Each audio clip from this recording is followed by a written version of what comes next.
അനുഭവങ്ങൾ എന്ന നന്ദനാരുടെ നോവലിൻ്റെ 4ാമത്തെ അധ്യായമാണ് ഇന്നത്തെ ക്ലാസ്സിൽ ചർച്ച ചെയ്യുന്നത്. അധ്യായത്തിൻ്റെ പേര് മിന്നാമിനുങ്ങ്. ഇപ്പോൾ ഗോപിയും അമ്മയും കൂടി സഹായം ചോദിക്കാനായിട്ട് അധികാരി നമ്പൂതിരിയുടെ വീട്ടിൽ പോയിട്ടുണ്ടായിരുന്നല്ലോ. അവർക്ക് അവിടുന്ന് കാര്യമായിട്ടൊരു സഹായവും കിട്ടിയില്ല. കാര്യമായിട്ട് നല്ലൊരു സഹായവും കിട്ടിയില്ല. ഉച്ചയ്ക്ക് ഊണ് കിട്ടി എന്നുള്ളത് മാത്രമാണ് മിച്ചം. അപ്പം അങ്ങനെ അവർ തിരിച്ചു പോരുകയാണ്. അതിനുശേഷം ഉള്ള കാര്യങ്ങളാണ് പിന്നെ പറയുന്നത്. പത്തായപ്പുരയുടെ ഉമ്മറത്തെ തിണ്ണയിൽ ഗോപി ചെരിഞ്ഞു കിടന്നു. അപ്പോൾ സന്ധ്യയാകാൻ ഇനി അധികം സമയമില്ല. രാമൻകുട്ടി ഇനിയും കോലോത്തെ വലിയമ്മയുടെ വീട്ടിൽ നിന്ന് പകലൂണ് കഴിഞ്ഞ് തിരിച്ചെത്തിയിട്ടില്ല. മാളുക്കുട്ടിക്ക് പതിവ് പോലെ 4 കെട്ടിലെ ചെറിയമ്മ അവരുടെ അത്താഴം കഴിഞ്ഞാലേ വല്ലതും കൊടുക്കുകയുള്ളൂ. അതെന്നും അങ്ങനെയാണല്ലോ പതിവ്. പൊട്ടി വീണതുപോലെ 4 കെട്ടിലെ വലിയമ്മയെ പത്തായപ്പുരയുടെ മുറ്റത്ത് കണ്ടു. എവിടെ നിന്നാണാവോ പെട്ടെന്നിങ്ങനെ പത്തായപ്പുരയുടെ മുറ്റത്ത് പ്രത്യക്ഷപ്പെട്ടതെന്നോർത്തുകൊണ്ട് ഗോപി ഒന്ന് അനങ്ങിക്കിടന്നു. അമർഷവും പുച്ഛവും കലർന്ന സ്വരത്തിൽ വലിയമ്മ ചോദിച്ചു. അപ്പോൾ അവിടെ ഇങ്ങനെ കിടന്നപ്പോഴേ ഗോപി രാമൻകുട്ടിയെയും മാളുക്കുട്ടിയെയൊക്കെ കുറിച്ച് ഓർത്തു. ആ സമയത്താണ് അപ്പുറത്തെ വീട്ടിൽ നിന്ന് വലിയമ്മ വന്നത്. വലിയമ്മ ദേഷ്യവും പുച്ഛവും കലർന്ന സ്വരത്തിലാണ് ചോദിക്കുന്നത്. ഈ നിറഞ്ഞ സന്ധ്യയ്ക്ക് ഉമ്മറത്ത് ഇങ്ങനെ ചെരിഞ്ഞു കിടക്കാൻ തോന്നുന്നുണ്ടല്ലോ. എങ്ങനെയാ തറവാട് മുടിയാണ്ടിരിക്കുക? തന്നെ കണ്ടാൽ വലിയമ്മ ചീത്ത പറയാതിരിക്കില്ലെന്ന് ഗോപിക്ക് അറിയാം. അപ്പോൾ രാമൻകുട്ടിയെയും മാളുക്കുട്ടിയെയും കണ്ടാലും അങ്ങനെ തന്നെയാണ്. ഞങ്ങളാരും നമ്പൂതിരിയുടെ മക്കളല്ല. നമ്പൂതിരിമാരുടെ മക്കളല്ലാത്തവർക്ക് ബുദ്ധിയും സൗന്ദര്യവും ആരോഗ്യവും ഉണ്ടാവില്ലെന്നും വലിയമ്മ എപ്പോഴും പറയാറുണ്ട്. അപ്പം അങ്ങനെയാണ്, നമ്പൂതിരി സംബന്ധത്തിലാണ് വലിയമ്മയുടെ മക്കൾ ഉണ്ടായിട്ടുള്ളത്. അപ്പോൾ ഇവർ നമ്പൂതിരിമാരുടെ മക്കളല്ല. നമ്പൂതിരി സവർണ മേധാവിത്വം അവർക്ക് മാത്രമേ ബുദ്ധിയും സൗന്ദര്യമൊക്കെ ഉണ്ടാവുള്ളൂ എന്നുള്ള ആ വലിയമ്മയുടെ ആ ഒരു സങ്കല്പം. അപ്പം അത് വെച്ചിട്ട് എപ്പോഴും ഇവരെങ്ങനെ താഴ്ത്തിക്കെട്ടി സംസാരിക്കുന്ന ഒരു സ്വഭാവം വലിയമ്മയ്ക്കുണ്ട്. മുടിയാൻ കാലത്ത് വേണ്ടതൊന്നും തോന്നില്ല എന്നർത്ഥം വരുന്ന ഒരു പദ്യശകലം നീട്ടിച്ചൊല്ലിക്കൊണ്ട് വലിയമ്മ 4 കെട്ടിലേക്ക് പോയി. വലിയമ്മ ദൃഷ്ടിയിൽ നിന്നും അറിഞ്ഞപ്പോൾ ഗോപിക്ക് ആശ്വാസം തോന്നി. അധികമൊന്നും പറയാതെ വേഗം പോയല്ലോ ജന്മാന്തരം. ഗോപി പടിക്കലേക്ക് നോക്കി. പടിക്കപ്പുറത്തുള്ള ഇടവഴിയിലെ ഉയർന്ന ഭാഗത്തെ കുറ്റിക്കാടുകളിൽ സന്ധ്യാപ്രകാശം പരക്കാൻ തുടങ്ങിയിരിക്കുന്നു. അമ്പലത്തിൽ നിന്നും ശംഖനാദം കേൾക്കുന്നു. നാലമ്പലത്തിൻ്റെ 2 പ്രവേശന സ്ഥാനത്തും വന്നു നിന്നുകൊണ്ട് രാമൻ നായർ ശംഖൂതുന്നത് പലപ്പോഴും കണ്ടിട്ടുണ്ട്. ശംഖൂതാൻ പഠിച്ചാലും ജീവിക്കാം. 12 വയസ്സ് പ്രായമുള്ളപ്പോൾ തുടങ്ങിയതാണ് രാമൻ നായർ ഈ ശംഖൂത്തടിയന്തരം. ഇപ്പോൾ അയാൾക്ക് 60 വയസ്സ് കഴിഞ്ഞിരിക്കും. അപ്പോൾ 48 കൊല്ലക്കാലമായി ശംഖൂത്തുകാരനായി ജീവിക്കുകയാണ് രാമൻ നായർ. രാവിലെയും വൈകുന്നേരവും 3 നാഴി അരിയുടെ നിവേദ്യച്ചോറും മാസത്തിൽ 6 പറ നെല്ലും ശംഖൂതുന്നതിന് പ്രതിഫലമായി രാമൻ നായർക്ക് കിട്ടുന്നു. ഇപ്പോൾ ഗോപി ഓരോന്നിനെയും കുറിച്ച് ഇങ്ങനെ ചിന്തിക്കുകയാണ്. നേരത്തെ തന്നെ നമ്മളോട് പറഞ്ഞിട്ടുണ്ട്, അങ്ങനത്തെ ഒരു തറവാട്ടിൽ ജനിച്ചതുകൊണ്ട് സാധാരണ കൂലിപ്പണിക്കൊന്നും തന്നെ അവർക്ക് പോവാനായിട്ട് പറ്റാത്തൊരവസ്ഥ ഉണ്ട്. അവരുടെ അഭിമാന പ്രശ്നം. ഇപ്പോൾ നാട്ടിൽ അതൊന്നും ചെയ്യാനായിട്ട് പറ്റില്ല. ഇപ്പോൾ ഗോപി ഇങ്ങനെ വിചാരിക്കുകയാണ്. ഇപ്പോൾ രാമൻ നായർ ശംഖൂതുന്നത് കേട്ടു. അപ്പോൾ രാമൻ നായർ 12 വയസ്സാകുമ്പോൾ തുടങ്ങിയതാണ് ഈ ജോലി. അയാൾ ഇപ്പോഴും അത് ചെയ്തിട്ട് തന്നെയാണ് ജീവിക്കുന്നത്. അപ്പോൾ അത് കിട്ടിയാലും മതിയായിരുന്നു എന്നിങ്ങനെ ഗോപി ചിന്തിക്കുകയാണ്. സന്ധ്യയ്ക്ക് അമ്പലമുറ്റത്ത് പോയി നിൽക്കുന്നത് ഗോപിക്ക് വളരെ ഇഷ്ടമാണ്. അമ്പലമുറ്റത്തെ അരയാൽ വൃക്ഷങ്ങൾക്കിടയിലൂടെ ഊർന്നിറങ്ങുന്ന സന്ധ്യാപ്രകാശത്തിൽ ശംഖനാദവും പൂജാമണിനാദങ്ങളും അലിഞ്ഞു ചേരുന്നത് പോലെ തോന്നും. വല്ലാത്തൊരു അനുഭൂതി വിശേഷം തന്നെയാണ്. അമ്മ അടുക്കളയിൽ നിന്ന് ഉമ്മറത്തേക്ക് വന്ന തിണ്ണമേലിരുന്നു. രാമൻകുട്ടിയെ ഇനിയും കാണാനില്ലല്ലോ എന്ന് അമ്മ പറഞ്ഞപ്പോഴേക്കും രാമൻകുട്ടി പടികടന്നു വരുന്നത് കണ്ടു. അവൻ ഉമ്മറത്തേക്ക് കയറിയപ്പോൾ അമ്മ ചോദിച്ചു, ഇന്ന് എന്തേ ഇത്ര വൈകിയത്? ഒന്നുമില്ല, എന്തേ കൂട്ടാൻ? പടവലങ്ങിയും പരിപ്പും കൊണ്ട് മുളകൂശ്യം, പിന്നെ കൈപ്പയ്ക്ക കൊണ്ടാട്ടം കടുമാങ്ങ. മോരുണ്ടായിരുന്നില്ലേ? ഉവ്. രാമൻകുട്ടി അകത്തുപോയി പുസ്തകസഞ്ചിയുമായി ഉമ്മറത്തേക്ക് വന്നു. ഉമ്മറത്ത് വെളിച്ചമില്ല. ആ പാനീസൊന്നു കൊളുത്തി തരുമോ? രാമൻകുട്ടി അമ്മയോട് ചോദിച്ചു. അതിൽ എണ്ണ ഉണ്ടോ? നിശ്ചല്യ. അമ്മ മച്ചിൽ പോയി പാനീസ് എടുത്ത് കുലുക്കി നോക്കി. പേരിന് മാത്രം ലേശം എണ്ണയുണ്ട്. അമ്മ വിളക്കു കത്തിച്ച് ഉമ്മറത്ത് കൊണ്ടുവന്ന് വെച്ചു. ശരിക്കും കത്തുന്നില്ല. ഒരറ്റം പൊങ്ങിയും മറ്റേ അറ്റം താഴ്ന്നും കൊണ്ടുള്ള ആകൃതിയാണ് ദീപനാളത്തിന്. നാട ശരിക്കും മുറിക്കാത്തത് കൊണ്ടാവും. ഗോപി എഴുന്നേറ്റ് പാനീസ് എടുത്ത് തുടരെ 5-6 പ്രാവശ്യം പാനീസിൻ്റെ തിരി ഉയർത്തുകയും താഴ്ത്തുകയും ചെയ്തപ്പോൾ ശരിക്കും കത്തിത്തുടങ്ങി. അപ്പോൾ അവരുടെ വീടിൻ്റെ ഒരവസ്ഥയും കൂടി പറഞ്ഞു. രാമൻകുട്ടി അപ്പുറത്തുനിന്ന് ഊണ് കഴിച്ചു വന്നു. അപ്പോൾ അവിടെ സമൃദ്ധമായിട്ടുള്ള ഭക്ഷണമാണ്.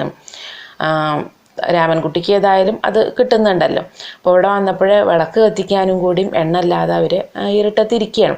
അപ്പോൾ രാമൻകുട്ടിക്ക് പഠിക്കണം, അതിന് വിളക്ക് കത്തിച്ചു കൊടുക്കാൻ പറഞ്ഞു. അപ്പം അങ്ങനെ വിളക്ക് കത്തിച്ചപ്പോൾ അതിൻ്റെ ഒരറ്റം പൊങ്ങി ഒരറ്റം താഴ്ന്നുമാണ് ഇരിക്കുന്ന അവരുടെ ജീവിതം പോലെ തന്നെ. അപ്പോൾ ഏതായാലും അത് ഗോപി എഴുന്നേറ്റ് അതൊന്ന് ശരിയാക്കി കൊടുത്തു. 5ാം പാഠപുസ്തകം തുറന്ന രാമൻകുട്ടി താജ്മഹൽ എന്ന പാഠം വായിക്കാൻ തുടങ്ങി. മഹാനായ അക്ബർ ചക്രവർത്തിയുടെ പൗത്രനായിരുന്നു പ്രാസാദ നിർമ്മാതാവ് എന്ന് പ്രസിദ്ധി സമ്പാദിച്ച ഷാജഹാൻ.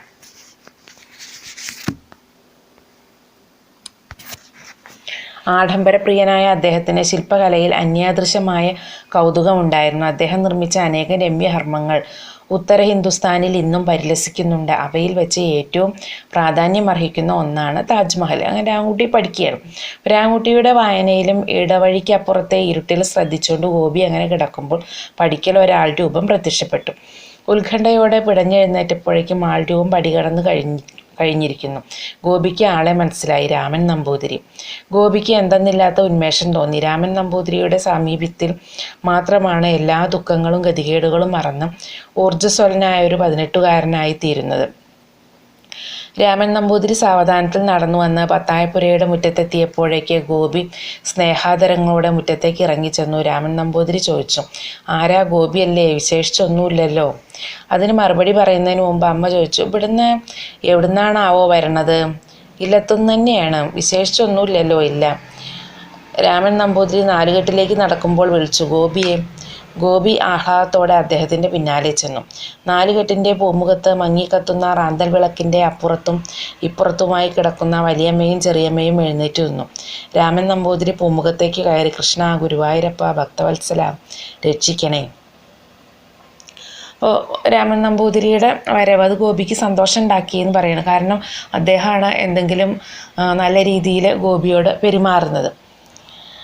വലിയമ്മ നിസ്സംഗഭാവത്തോടെ അകത്തേക്ക് പോയി. ചെറിയമ്മ റാന്തൽ വിളക്കിൻ്റെ തിരിനീട്ടി പൂമുഖത്ത് വേണ്ടത്ര പ്രകാശം പരന്നു. രാമൻ നമ്പൂതിരി കൈകൾ രണ്ടും പിന്നിലേക്ക് ഊന്നിക്കൊണ്ട് പൂമുഖത്തെ തിണ്ണമേലിരുന്നു. തവിട്ടു നിറം, വലത്തോട്ട് കെട്ടിവെച്ച സമൃദ്ധമായ നരച്ച തലമുടി, ശരീരമാസകലം നരച്ച രോമക്കാടുകൾ, മുറുക്കി ചുവപ്പിച്ച ചുണ്ടുകൾ, ശാന്തമായ മുഖഭാവം. ഗോപി ആഹ്ലാദത്തോടെ രാമൻ നമ്പൂതിരിയെ നോക്കിക്കൊണ്ട് നിന്നു. രാമൻ നമ്പൂതിരി ചെറിയമ്മയോട് ചോദിച്ചു, വിശേഷിച്ചൊന്നുമില്ലല്ലോ അല്ലേ? ഇല്ല. ഒരു നിമിഷത്തോളം നേരം നിശബ്ദത. വല്ലാത്ത ചൂട്. രാമൻ നമ്പൂതിരി പറഞ്ഞു, ഇല്ലത്തുനിന്ന് നടന്നിട്ടല്ലേ വരണത്? പിന്നില്ലാണ്ട് ഒരു രാമച്ച വിശറി വാങ്ങിയിരുന്നു കഴിഞ്ഞൊല്ലം. തൃശ്ശൂർ പൂരത്തിന് പോയപ്പോൾ അത് എടുക്കണമെന്ന് വിചാരിച്ചു, മറന്നുപോയി. അകത്തുനിന്ന് വലിയമ്മയുടെ ശബ്ദം, ഇങ്ങോട്ട് വല്ലതും കൊണ്ടു വരേണ്ടി വരുമ്പോഴൊക്കെ മറക്കലാം. നീ ഇവിടെ തന്നെ ഉണ്ടോ? ഞാനും വിചാരിച്ചു, എന്താ ഒരു ചെത്തവും ചോരും ഇല്ലാണ്ടിരിക്കണമെന്ന്. രാമൻ നമ്പൂതിരി ചിരിച്ചുകൊണ്ട് പറഞ്ഞു. ഇപ്പോൾ മനസ്സിലായില്ലേ? ഓ, നല്ലോണം മനസ്സിലായി. ഇപ്പോൾ എന്നാ മതി. രാമൻ നമ്പൂതിരി മെല്ലെ എഴുന്നേറ്റ് ഗുരുവായൂരപ്പനെ വിളിച്ചുകൊണ്ടും ധ്യാനിച്ചുകൊണ്ടും അകത്തേക്ക് പോയി. അപ്പോൾ വലിയമ്മ എല്ലാവരോടും ആ രീതിയിൽ തന്നെയാണ് പെരുമാറുന്നത്. അപ്പോൾ രാമൻ നമ്പൂതിരിയോടും ആ രീതിയിൽ തന്നെയാണ് വലിയമ്മയുടെ സംസാരം. തെക്കിനിയുടെ അറ്റത്ത് വെറും മണൽ കൊണ്ട് തേമ്പി ശരിപ്പെടുത്തിയ നിലമുള്ള ഒരു ഇടുങ്ങിയ മുറിയാണ് രാമൻ നമ്പൂതിരിയുടേത്. മുറിയിൽ അവിടെ ചിതൽത്തുന്ന ഒരു മേശയും ഒരയയും മാത്രമേ ഉള്ളൂ. അവിടെ നല്ല വീതിയും നീളവുമുള്ള ഒരു കൈക്കോണകം കിടന്നുണങ്ങുന്നു. കഴിഞ്ഞ പ്രാവശ്യം അദ്ദേഹം വന്നപ്പോൾ ഉണക്കാനിട്ട് പോയതാണ്.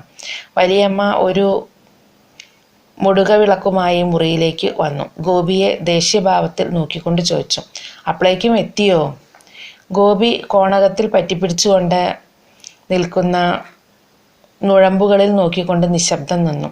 രാമൻ നമ്പൂതിരി ചോദിച്ചു, നീ എന്തിനാ ഈ കുട്ടിയെ അതും ഇതും പറയണേ? എടുത്തു ചിന്നക്കുട്ടൻ. രാമൻ നമ്പൂതിരി തൻ്റെ ചെറിയ മകനെ അന്വേഷിക്കുകയാണ്.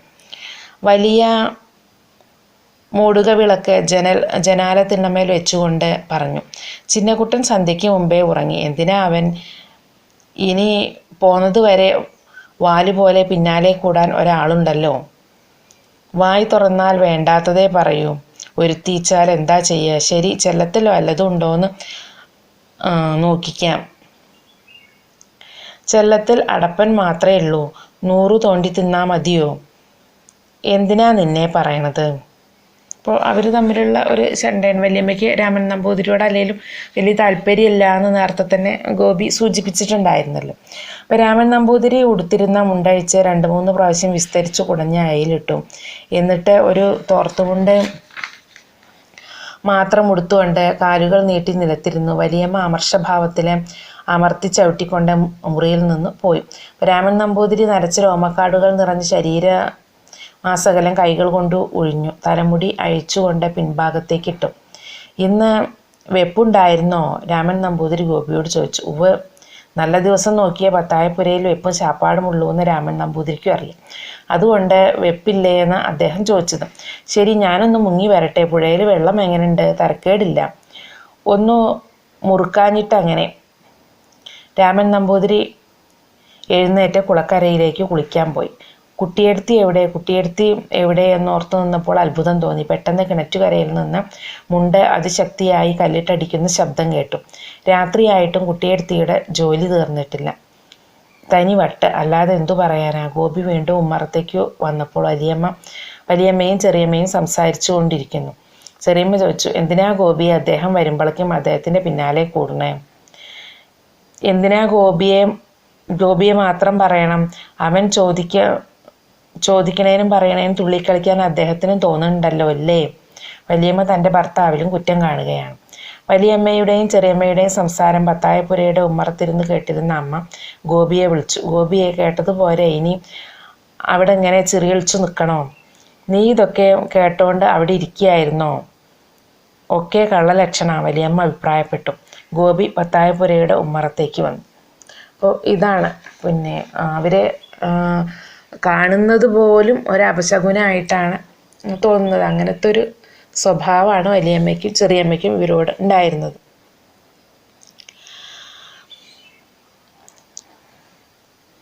ഗോപി പത്തായപ്പുരയുടെ ഉമ്മറത്തേക്ക് വന്നു. ഉമ്മറത്ത് അപ്പോൾ രാമൻകുട്ടി മാത്രമല്ല മാളുക്കുട്ടിയും ഇരുന്ന് പഠിക്കുന്നുണ്ട്. റാന്തൽ വിളക്കിൻ്റെ തിരി വീണ്ടും തകരാറു കാണിക്കാൻ തുടങ്ങിയിരിക്കുന്നു. ഇപ്പോൾ ഇടയ്ക്കിടയ്ക്ക് ഓരോ ചാട്ടമാണ്. അമ്മ ചോദിച്ചു, എന്തിനാ ഗോപി എങ്ങനെ പറയിപ്പിക്കാൻ മാത്രമായിട്ട് നടക്കണം? പട്ടിണി വച്ചാൽ അവനവൻ്റെ വീട്ടിൽ അടങ്ങിയിരുന്നാൽ പോരെ? അതിന് സമാധാനമൊന്നും പറയാതെ ഗോപി തിണ്ണമേൽ ചെരിഞ്ഞു കിടന്നു.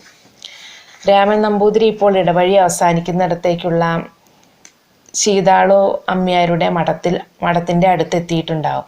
അവിടെ നിന്ന് കഷ്ടിച്ച് 1 മിനിറ്റ് കൂടി നടക്കണം പുഴക്കടവിലെത്താൻ. കുളിയും തൊഴലും കഴിഞ്ഞ് നേരെ വെങ്കിച്ചൻ എമ്പ്രാന്തിരിയുടെ വീട്ടിൽ പോയി ഊണു കഴിച്ച് തിരിച്ചെത്തും. ഇരുട്ടിൽ മുങ്ങിക്കിടക്കുന്ന ഇടവഴിയിൽ ചൂട്ടുകളുടെ പ്രകാശവും ആളുകളുടെ ശബ്ദങ്ങളുമുണ്ട്. പാമ്പുകൾ ഇരതേടി ഇടവഴിയിൽ ഇഴഞ്ഞു നടക്കുന്നുണ്ടാവുമോ? രാമൻകുട്ടിയും മാളുക്കുട്ടിയും സർക്കസ് കാണിച്ചു കൊണ്ടിരിക്കുന്ന റാന്തൽ വിളക്കിൻ്റെ അടുത്തിരുന്ന് പഠിക്കുകയാണ്.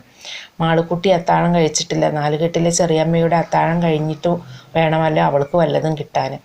ചെറിയമ്മ വിളിക്കുന്നതും കാത്തുകൊണ്ടിരിക്കുകയാവും അവൾ പാവം. അമ്മ കുറച്ചുറക്കെ പറഞ്ഞു, മതി പഠിച്ചത്, വിളക്ക് കെടാറായി. അപ്പോൾ ചെറിയമ്മ മാളുക്കുട്ടിയെ വിളിച്ചു. മാളുക്കുട്ടിയെ വന്നോ? മാളുക്കുട്ടി 4 കെട്ടിലേക്ക് ഓടി. പാവം, എത്ര നേരമായി വിശപ്പ് സഹിച്ചുകൊണ്ടിരിക്കുന്നു. രാമൻകുട്ടി നീണ്ടൊരു കോട്ടുവായിട്ടുകൊണ്ട് പുസ്തക സഞ്ചിയുമായി അകത്തേക്ക് പോയി. സർക്കസ് കാണിച്ചുകൊണ്ടിരിക്കുന്ന റാന്തൽ വിളക്ക് ഊർദ്ധശ്വാസം വലിച്ചു ചത്തു. അത് കെടാനായിട്ട് ഇങ്ങനെ മങ്ങി തെളിഞ്ഞും അങ്ങനെ കത്തിക്കൊണ്ടിരിക്കുകയായിരുന്നല്ലോ. അതേതായാലും അപ്പോഴേക്കും കെട്ടുപോയി. പൂമുഖം ഇരുട്ടിൽ മുങ്ങി. ഞാൻ പോയി കിടക്കുകയാണ്, നീ വരുന്നില്ലേ? അമ്മ എഴുന്നേറ്റ് അകത്തേക്ക് നടക്കുന്നതിനിടയിൽ ചോദിച്ചു. അമ്മ കിടന്നോളൂ, ഞാൻ വരണേ ഉള്ളൂ. ഇരുട്ടത്ത് പൂമുഖത്ത് തനിച്ചായപ്പോൾ ഗോപിക്ക് ആശ്വാസമാണ് തോന്നിയത്. ഇടവഴിക്കപ്പുറത്തെ കുറ്റിക്കാട്ടിൽ മിന്നാമിനുങ്ങുകൾ മിന്നിമറയുന്നതും നോക്കിക്കൊണ്ട് അവൻ ഉമ്മറത്ത് കിടന്നു. അപ്പോൾ ഒരു പട്ടിണി മാത്രമല്ല, ഒരിടത്തൊന്നും ഒരു നല്ല വാക്ക് പോലും കിട്ടാത്ത ഒരവസ്ഥയാണ് ഗോപിയുടെ ജീവിതത്തിൽ കാണിക്കുന്നത്.